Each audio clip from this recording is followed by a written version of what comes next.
either, number one, you're lost, or number two, you're backslidden, or you're carnal.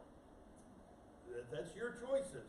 Because if you are truly saved and you truly have a desire to live for the Lord, there's going to be a struggle, because your flesh says no, no, no, and the Spirit of God says yes, yes, yes, and so you're constantly in a struggle there. And we saw the results of that battle is either the works of the flesh or the fruit of the Spirit.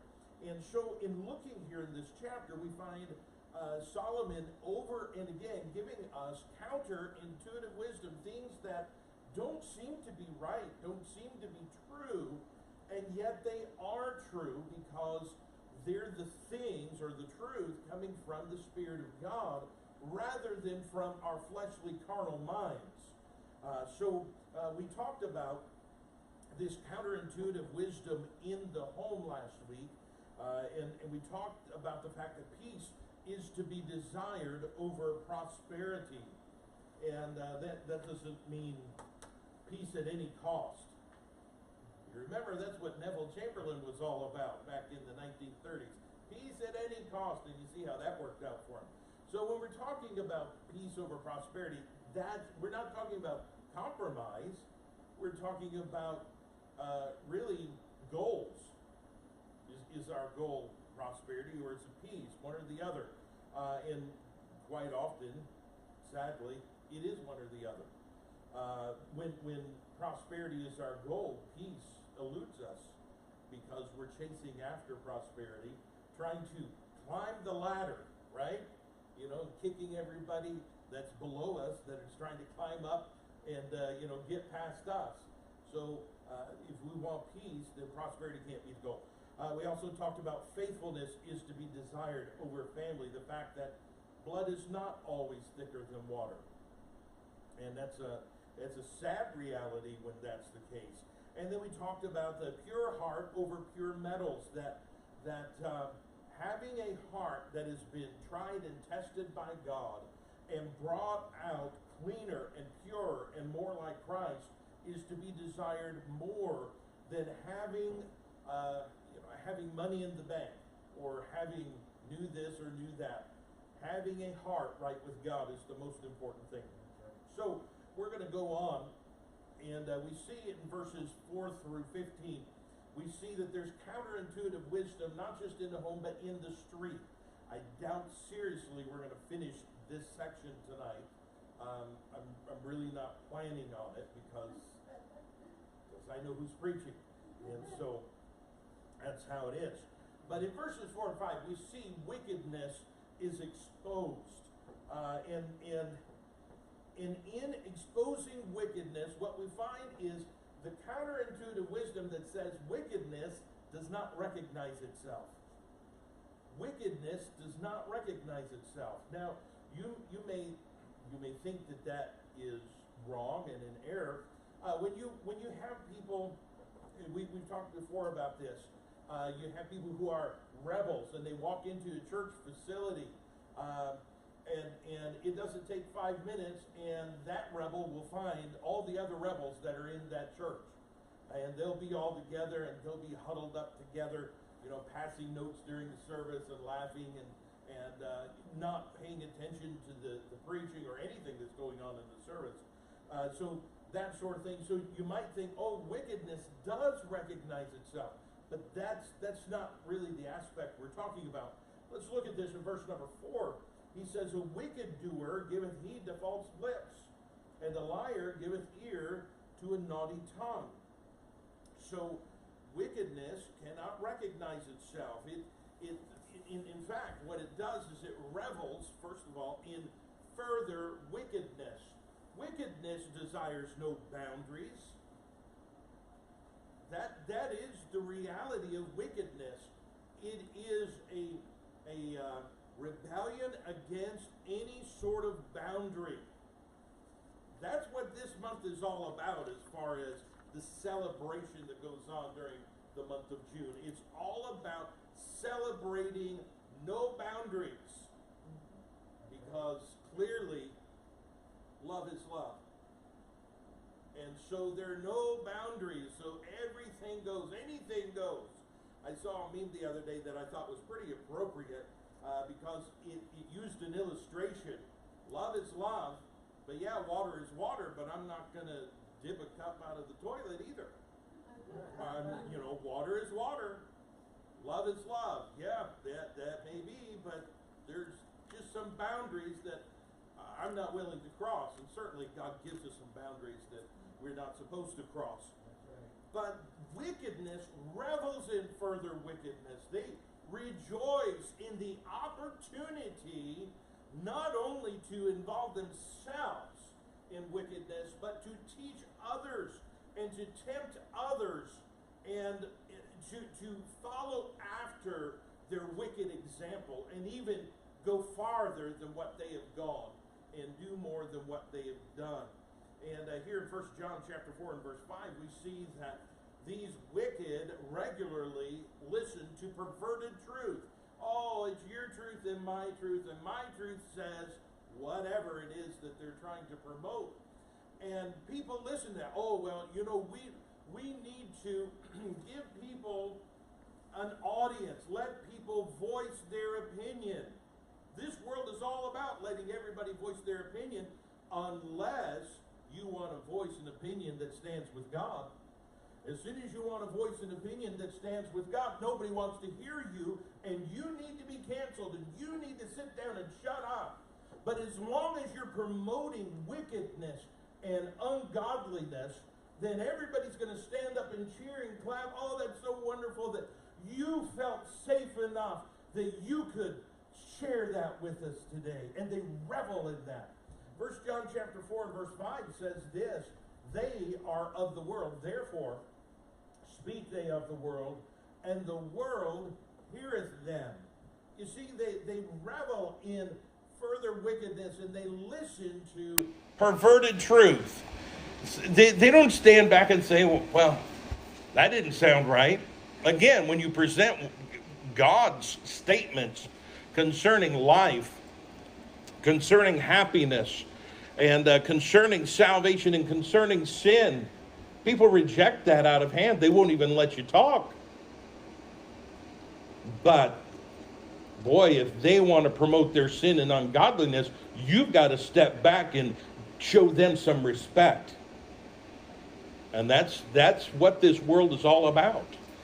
They are reveling in further wickedness, and so they'll listen to perverted truth. I'm rearranging things here in the order that I have it in our notes.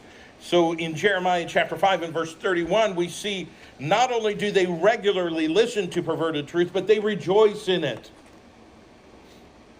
Here in Jeremiah 5 and verse number 31, we read, the prophets prophesy falsely, and the priests bear rule by their means, and my people love to have it so. And what will ye do in the end thereof? Well, where's that going to go? The priests and the prophets, in other words, those who are supposed to be spiritual leaders, all they're doing is catering to what the people want to hear. And the people love to have it so.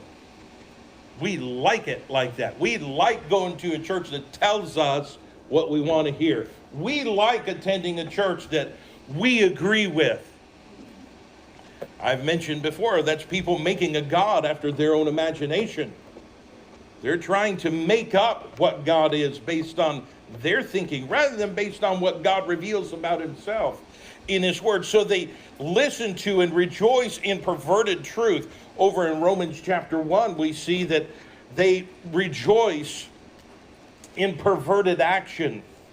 Not just in perverted truth, somebody just saying something, but if someone will follow through and actually practice that perversion, whatever kind of perversion that is, they're going to rejoice in that.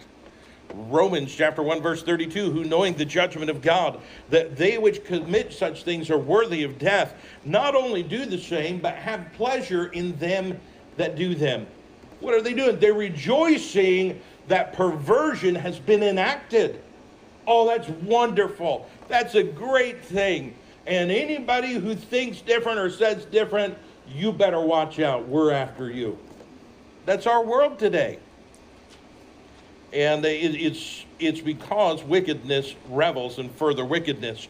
Back here in Proverbs chapter 28, not only do they rejoice in perverted action, but they praise perverted action. Proverbs 28 verse 4, they that forsake the law praise the wicked, but such as keep the law contend with them. They that forsake the law praise the wicked. So here the wicked, they revel in further wickedness. They're going to rejoice and praise those who are following through with their wickedness, and going on and on. But wickedness, it may revel in further wickedness, but there's a blind spot to wickedness as well.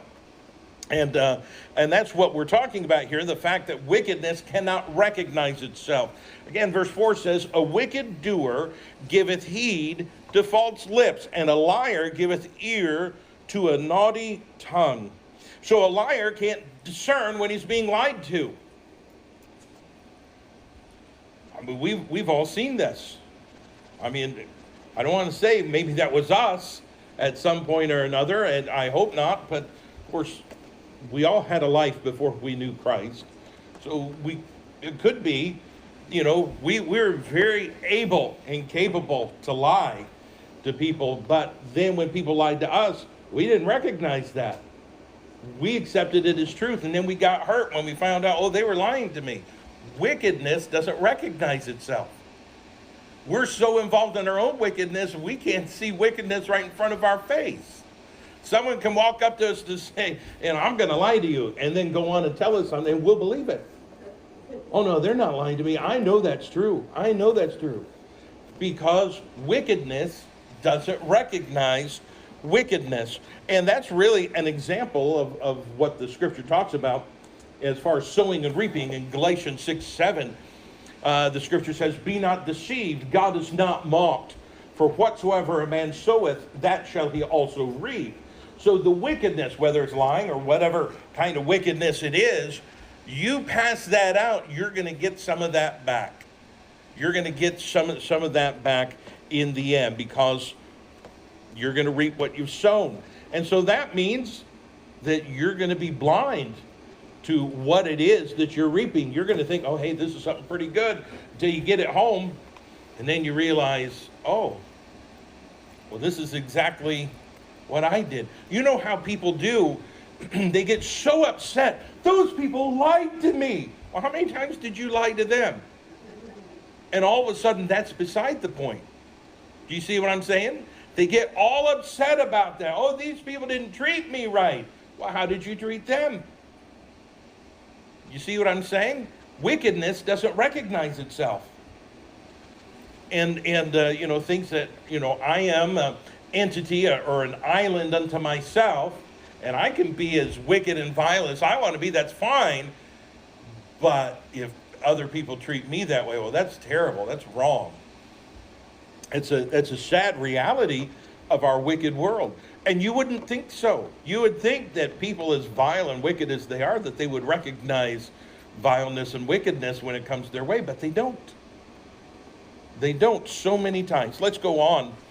And we see in verse number 5 that wickedness can reproach the Almighty. The word reproach means to upbraid, to suggest blame for anything. Wickedness puts blame on the part of God. So let's read this here in verse number 5. Whoso mocketh the poor reproacheth his maker, and he that is glad at calamity shall not be unpunished. So here you have the wicked. They are mocking the poor, and in doing so, really what they're doing is blaming God. God, it's your fault that these people are poor. And I know our society has, for decades, sought to end poverty in the world. And you see how that's worked. And of course, the answer is throw more money at it, because that's what it was. We just didn't have enough money. And of course, eventually you run out of money unless you own a printing press. I mean, it's true.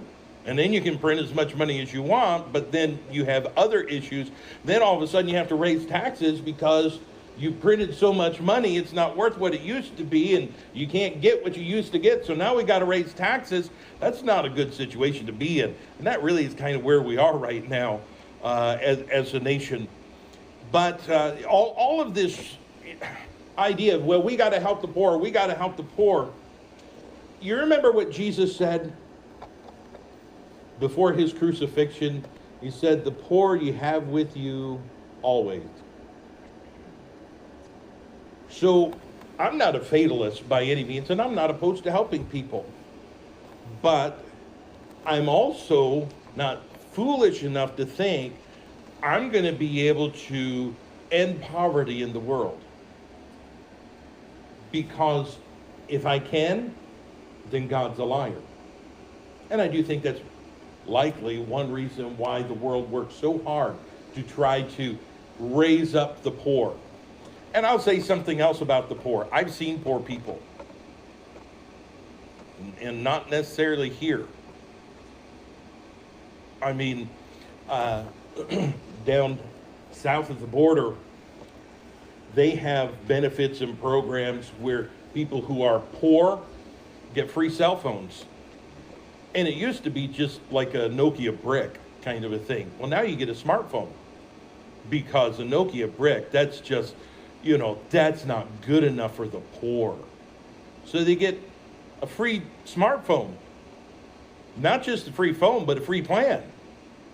Free minutes, free text, free data, whatever. I have no idea what it is because they wouldn't give me one. I didn't ask for it. But they have now progressed to where, the poor people, they're so bad off. They've got to have free internet. Now the government is offering free internet. Let me ask you something and be very honest. Having no internet and no smartphone, does that make you poor? Let's compare with other parts of the world. Places where they are eking a living out of the ground, just trying to survive, literally hand to mouth. And then you compare the poor here in North America to that? No. And you may think I'm hard-hearted in saying that. That's fine. You go to those parts of the world, and I'll give you some names and addresses that you can go to, and you can see what I'm talking about, and you're going to come away with the idea that ain't nobody poor in North America. And I understand there are exceptions to that. There are some that are in dire straits. I understand that. But they're the exception, not the rule. However, when we are mocking the poor, what we're doing is we're telling God that he did something wrong. We're reproaching our maker. Oh, he did something wrong in making these people, and I'm better than them. And really, that's what's behind mocking the poor. It's to make me feel better about me. And what we're doing is blaming God. God, you didn't make everybody equal. Of course, everybody's equal in the eyes of God. Everybody's a sinner who needs the saving grace of the Lord Jesus Christ. Everybody's equal. God doesn't look on our financial status. That's not what he's all about. But anyway, let's go on.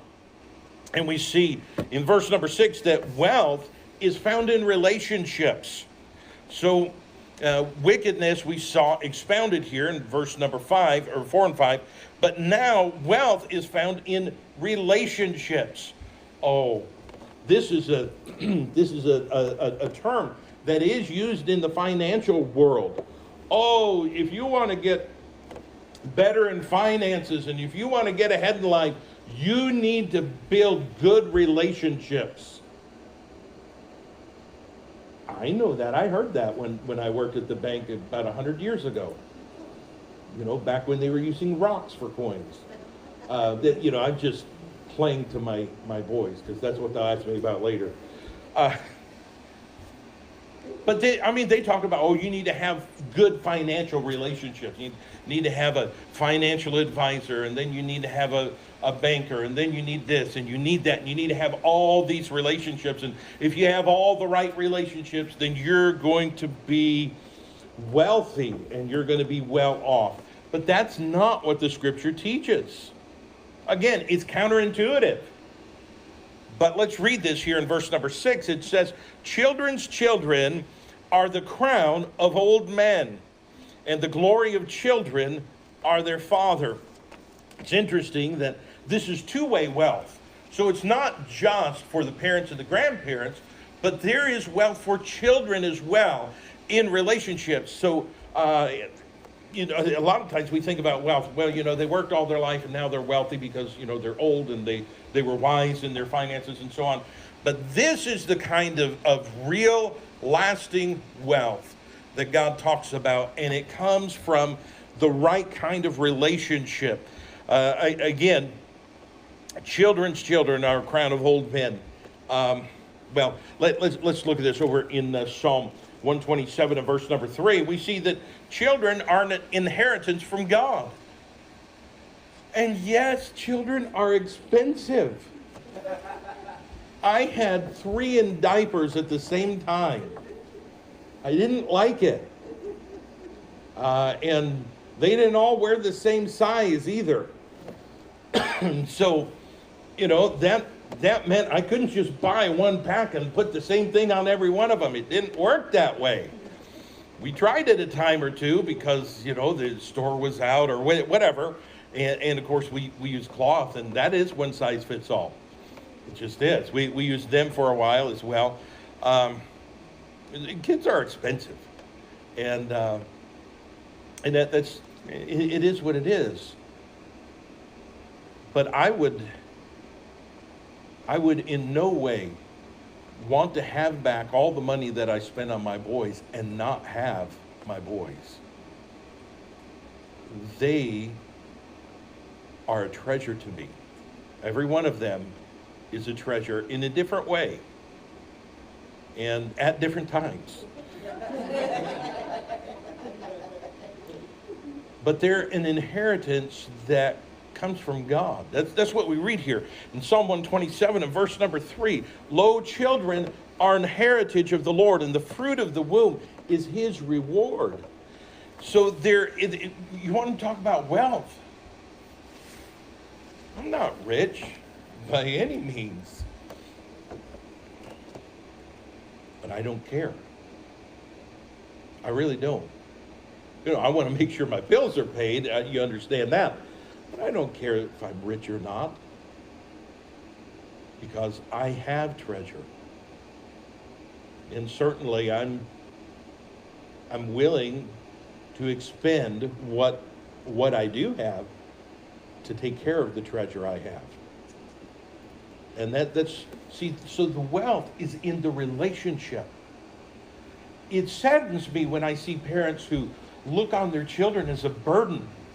Oh, I could have done this and I could have been that if it just wasn't for you kids. They're looking at the wrong thing as wealth. And they're ignoring the most precious bit of wealth that God has entrusted to them. But also, grandchildren are a part of God's blessing. Here in Psalm 128, verses 3 through 6, thy wife shall be as a fruitful vine by the sides of thine house, thy children like olive plants round about thy table. Behold, and my boys are kind of like trees around the table. You can't uproot them and can't get them away.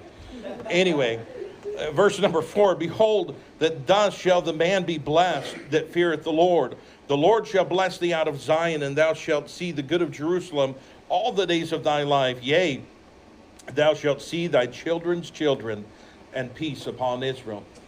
And I've had a lot of friends, older friends, who have said over the years, if I'd known what fun grandkids were, I would have had them first.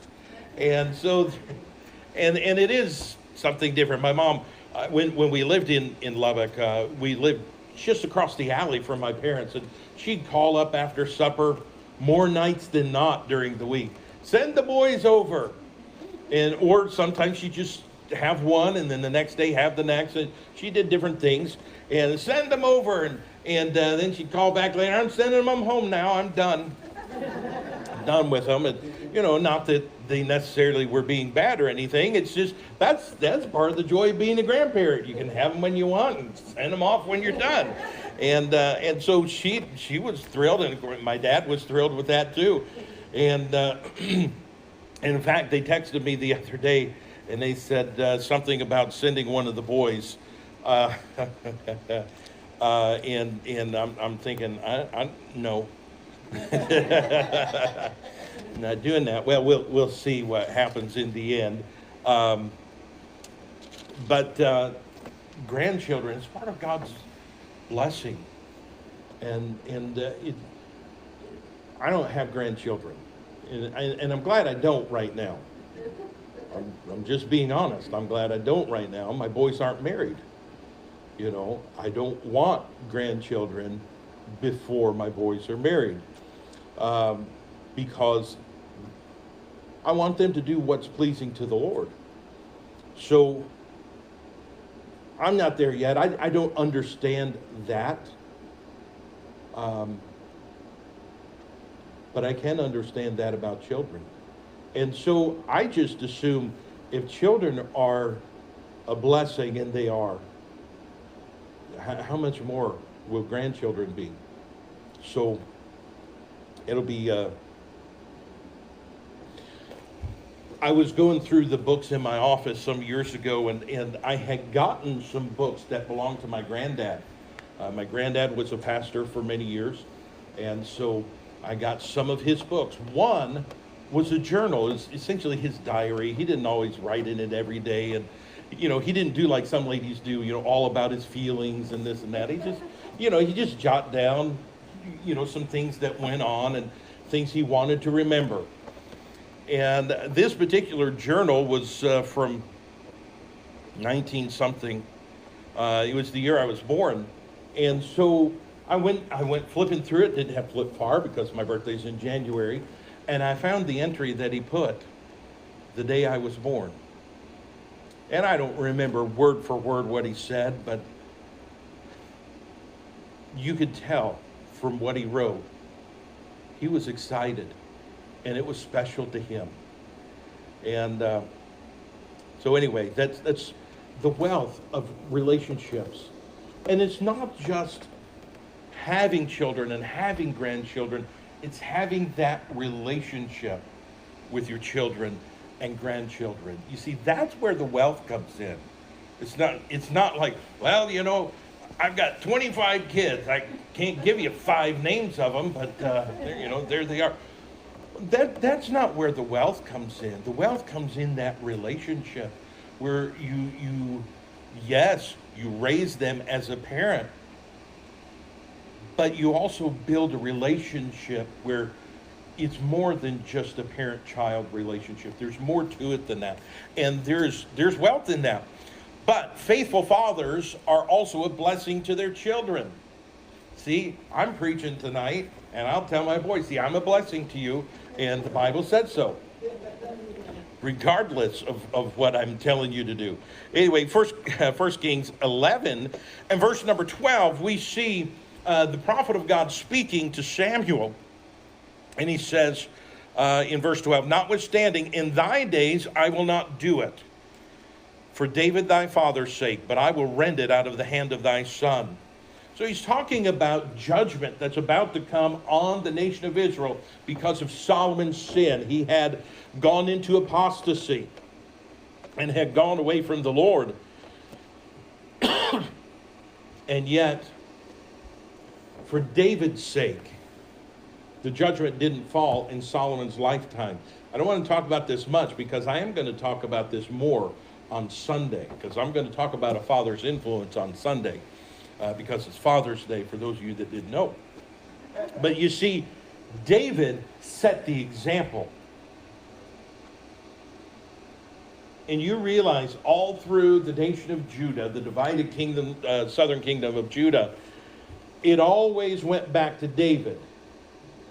Asa, he was just like David. You know, Jehoshaphat, he followed in the steps of David, his father. It all went back to Dad and the example that he set. But it's more than just that example, but it is really storing up blessing for the future. Because look, judgment didn't fall because of David. So he stored up blessings for the future because of his own faithfulness. And this is long after he's gone. And so faithful fathers are a blessing to their children. Let's look at verse number 7. And here we read, let me get back over here in Proverbs 17. Verse number 7, excellent speech becometh not a fool, much less do lying lips a prince. So as we're talking about this sort of worldly wisdom that is found in the street, we find that words may not match the source. Words may not match the source because there can be excellent speech. And that we can define that in one of three ways. First, it can be discourse concerning difficult, high, and excellent things far above the capacity of the fool. Have you ever had people stand around and they'll talk about things and they'll talk for about 2 minutes and you figure out they have no idea what they're talking about? But they keep talking like they do. Well, that's excellent speech becometh not a fool. So they're talking about things that they really have no grasp on, that they really have no idea what they're talking about. Or it's lofty, eloquent speech, which fools often affect. Have you ever had somebody try to impress you with their knowledge, and so they'll try to use big words, but they use the wrong ones? Like when you're talking pacifically, or when you say supposedly something happened. You know what I'm saying? There are people that do things like that, that they want to be impressive, and so they use these words, but they either use the word wrong or they use the wrong word altogether. Or something like my examples that aren't even words. And so they do things like that. Excellent speech becometh not a fool. In other words, you know, they're trying to sound eloquent, they're trying to sound smart, but it's really what they're doing is exposing themselves. So the words don't match the source. Oh, hey, they're talking about, they don't know what they're talking about. So the words don't match the source. And then virtuous and godly discourse. So excellent speech can be talking about the things of God. And boy, that can be interesting when you have people want to talk about the things of God, and it's real obvious they don't know God. I went to work at the lumber company, this is years ago, and walked in Monday morning, clocked in, and 7:30 in the morning, because that's when our shift started. And so I'm there, my eyes aren't even open yet because it was 7:30 in the morning. And so I was lucky I got the time card in the right slot to punch in. And the manager comes walking in, he's all excited. Oh, you should have been with me over this weekend. We're in a religious argument and we're talking about blah, blah, blah, blah, all these different things. And I thought to myself, you don't even know what you're talking about. And he's telling me, well, and I said this and they said that. And I thought to myself, neither one of you knew what you were talking about. And it is one of those things, excellent speech becometh not a fool. They're talking about the things of God, or at least they're trying to, but they don't know what they're talking about. And they're going to have an argument over who's right and who's wrong. But neither one on the two sides of that debate knew what they were talking about. All they did was expose themselves. Now, they thought that they were just pretty, knowledgeable about religious things. But both of them actually exposed themselves for being what they were, fools. By which I mean they were ignorant of the things of God. I don't mean they were stupid, because my manager wasn't stupid. But he was a fool when it came to spiritual things and to things of the Word of God. So it's an evident fool. Look here, excellent speech becometh not a fool, much less do lying lips a prince. But it says it becometh not. In other words, it doesn't look right. Doesn't look right on a fool. It's evident that there's something jarring. It's kind of like wearing plaid with polka dots. It just doesn't look right. And I know as time goes on, styles change, and it may be that plaid goes with polka dots next year. But when I was growing up, you didn't do that kind of stuff. Of course, when I was growing up, plaid was big and loud, and so were the polka dots. So maybe that's why. But when we're talking about the fool, it's an evident fool. And when we're talking about the fool, it's either one, a fool properly so called, or as the word fool is most commonly used in the book of Proverbs, a wicked man whose actions give the lie to his expressions. In other words, he can talk a good talk, but his actions don't meet up with that. You know, people who say, oh, I love Jesus, I love the Lord, and then they'll turn right around and talk about off-color things. Whoa, no, you don't love the Lord, because somebody who loves the Lord is going to be careful about the things they talk about. They're not going to be talking about off-color things. And so the words may in and of themselves be good, but they don't match the source, because it's a fool who is speaking those words. And so, again, we can be guilty of looking, just don't listen to me, listen to the words. That sort of thing. We can be guilty of saying that, oh, that person is so smart. Did you hear what they said? And we totally ignore the fact that they're doing something totally different. That the words don't match. They don't match up with what they're doing. And we need to be wiser than that. And not fall prey to that sort of foolishness. Because all that's going to do is lead us astray. And we don't want to be led astray. We want to not only know wisdom, but we want to live wisdom. And you see, that's where the fool will always make a mistake. He may be able to talk a good talk, but he'll never be able to walk a good walk. And as God's people, we're supposed to talk a good talk, but we're supposed to walk the good walk too. We're supposed to do both. And so we want to be right rather than following after what seems to be common sense or seems to be wisdom. We need to follow after God's wisdom, which may well be contrary to what seems to be accepted and what seems to be right. And we need to take a stand